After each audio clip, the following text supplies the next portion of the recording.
Hello dear friends, welcome to the daily current affairs session of New IAS, and today on the 17th of April we are going to have some mixed topics. Divyang Sarathi Swachh Vidyalaya Puraskar, Prakriti Khoj, Road Safety Trust Fund, Hot Wallet and Cold Wallet, and finally Sahara Forest Project.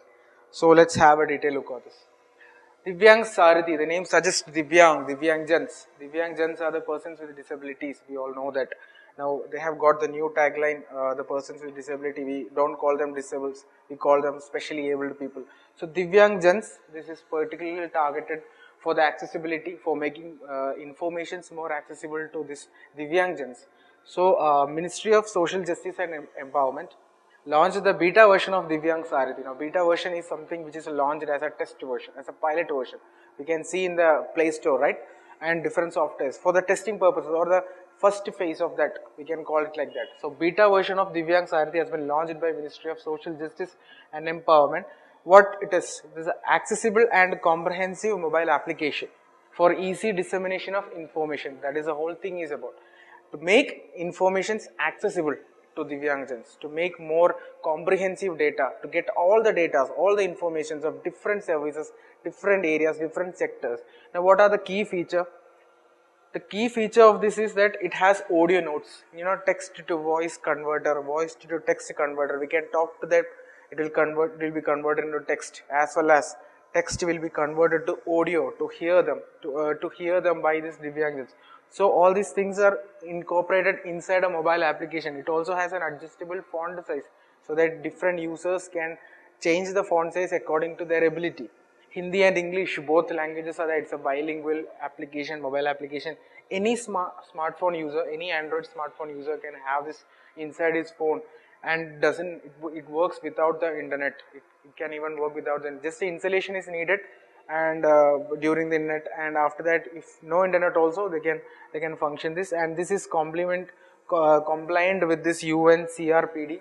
It's a UN Convention for the Rights of the Persons with Disability and Rights of Persons with Disability Act of India 2016. So statement may come like that. It has bilingual, it has audio to text to voice features. It has ICT component of this Accessible India campaign. Question may come like, is it a component of this ICT campaign, a component of Accessible India? So this is a thing. This is a mobile version of mobile application, and it's a beta version. That is a thing you have to remember. Next one is about an environment one, Swachh Vidyalaya Puraskar. Swachh Vidyalaya Puraskar. The name itself suggests everything, right? Swachh, cleanliness, Vidyalaya, schools, and Puraskar is award. So this is being given by MHRD actually, not Environment Ministry, MHRD. So that is a thing you have to relate. Schools, not, it is Swachhda, but not by MFCC, it is by MHRD. So what it is, this is for the excelling water and sanitation management by the schools, initiatives done by the schools, by the students, on cleanliness, on water, on conservation of water, to use good practices of water management, to have a hygiene practice of different things like hand washing, cleaning of this premises and compounds and classrooms, etc. How they are segregating the solid waste, everything is covered. The last sentence is about the criteria to get this award. Have a look at that, okay? Now, the aim is to recognize, inspire and celebrate excellence in water, sanitation and hygiene practices, as I said. Now, winners will be given grants. Statement may come, third statement, like they are given grants for further development of this sanitation and hygiene products. Yes, they will be given, winners will be given this grant by this Ministry of Human Resource Development. Now, why this is news? Because 6 government schools all over the India have been selected for the national level Swachhda Vidyalaya Puraskar. That is a news all about. During learning, when you see schools and when you see education and environment as one entity, you have many school initiatives, many college initiatives by the government, both state and central government, to have good environment, to have eco-friendly natures, to have good environment friendliness habits by the school students. So link, when we study environment, learn some of the education topics related to that. So that is how make a web of that, okay? Next topic is about Prakriti Khoj. Prakriti Khoj is again another environmental initiative, and now this time this is by the MFCC, not MHRD. Prakriti Khoj is an online quiz competition. See how you may have a confusion. Swachhda Vidyalaya Puraskar is by the MHRD, and this quiz competition, again something related to education, is by MOFCC. So this is an initiative, this is an event, it is a quiz competition to be conducted on the occasion of this Teachers' Day, September 5th, in every schools, to create environmental awareness, environmental knowledge sharing, etc. So the quiz will be particularly concentrating on environmental initiatives and problems related with that, issues of environmental, what are the mitigating effects, what is climate change, what are the different aspects of climate change, all these things will be there in the quiz competition. Now schools under the National Green Corps will be having this opportunity to join this first phase of this this quiz competition, the first phase, not all. So later every schools will be integrated with this. So what is National Green Corps? National Green Corps was started in 2001-2002 by again MOFCC, not MHRD. This is about to make students to form groups, just like NSS and NCC and National Cadet Corps and National Social Service, like that.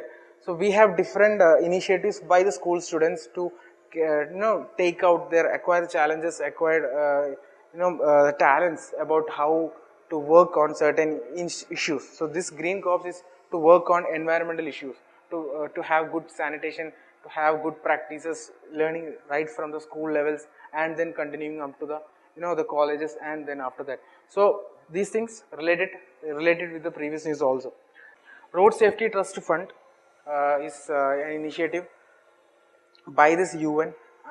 India and Canada, the recent report was that India and Canada have many road accidental death.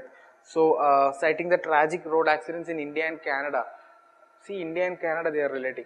UN Deputy General Secretary have told on the occasion of a launching of this road safety trust fund, that we should mitigate these road accidents. We have to prevent, we have to make all the means to secure safe road travel and all those. So this is a UN initiative, UN Road Safety Trust Fund, and was launched to improve road safety worldwide, not just India.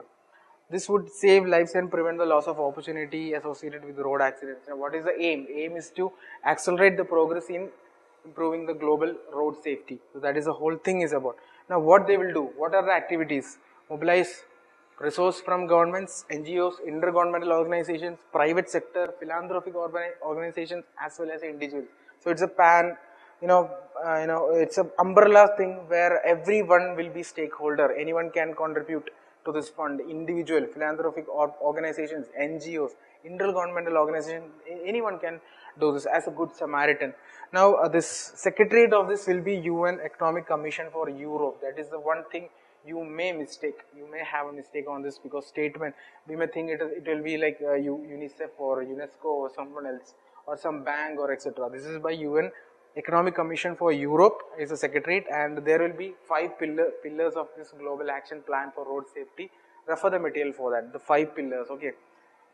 Next news is about hot wallet and cold wallet. Now hot wallet and cold wallet, the question is like that. Hot wallet and cold wallet recently seen in the news is related to A, cryptocurrencies, B, digital payments, C, international contribution, D, none of the above. So answer is cryptocurrencies actually. We will see what it is. See, there is cryptocurrency problems are there. We know in India, all over the world, it is a very highly booming a payment system, not just a payment system, it's just like a stock market where we can trade in cryptocurrencies. One cryptocurrency is like something like $16,000 or something. It is day by day changing. So this is a news because there is a cryptocurrency exchange, CoinSecure, which is a private initiative. They said that they had lost some cryptocurrencies of its users from some digital wallet. So digital wallet is something different, and cryptocurrencies is something different. Digital wallet is like we have this Paytm, Google Pay, etc., where we can store money as rupee in digital form. Now, cryptocurrency is something different. It's a totally different non-legal tender in India, where we can trade in cryptocurrencies just like as in rupees or dollars, like that. So this CoinSecure had lost. They are a big Bitcoin exchange company where we can trade Bitcoins with rupees or etc. They lost some cryptocurrencies from their users. These users stored that cryptocurrencies is some of the third-party digital payment apps. Like there are different digital payment cryptocurrency digital wallets. So they are told that we will be taking responsibility for the loss. The loss is something amounting up to 20 crore or something. So they said they will reimburse that from their own their own bank account. So 2 crore bounty will be paid for whoever helps them to recover the lost cryptocurrencies. That was the news. We don't need much detail about the news, but two things we have to remember: hot wallet and cold wallet. Now, hot wallet is something related to internet. If some cryptocurrencies, if I save some or store some cryptocurrencies in an application, in a mobile application or any web portal which is connected to internet, that means always my cryptocurrency is connected with the internet. That means that is called hot wallet. Now, if it is stored in a place where there is no internet connection, like an offline app or offline software of a computer, then it is called cold wallet. Now, hot wallet refers to any cryptocurrency wallet that is connected to the internet. Cold wallet refers to any cryptocurrency wallet that is not connected to the internet. That is the difference between that. Cold wallet protects the user from unauthorized cyber attacks, unauthorized access, hack, vulnerabilities, etc. Now, why hot wallet is always connected to internet? Because they are used for everyday spending, and cold wallet is for long-term secure storage. So that is the difference. Next news is about Sahara Forest Project. This is an initiative by Jordan actually. Jordan King and Norway Prince are together. They are launching. They had a ceremony of launching this Sahara Forest Project. Now, what is this? Jordan, a water-poor country that is 90% desert, has launched a project to turn its sand dunes into farmlands. Very nice project. Such a nice project to turn sand dunes into farmlands. Now, what they will use? They will produce this plant, produce this cropping and farm area using sun and seawater. That is the main thing. Now, this is funded by Norway and European Union. They will use solar panels to provide power. Entire day they need power for this agriculture also.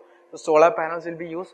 They will have this seawater desalination plant for irrigation purposes.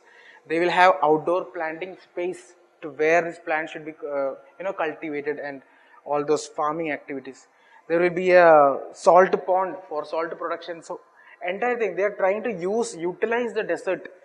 90% of Jordan is desert. They are trying to utilize it and trying to monetize it by having farming activities. Now we will learn some facts about Jordan. Jordan is a sovereign Arab state in Western Asia, and it's in the east bank of Jordan River. That's the name, Jordan.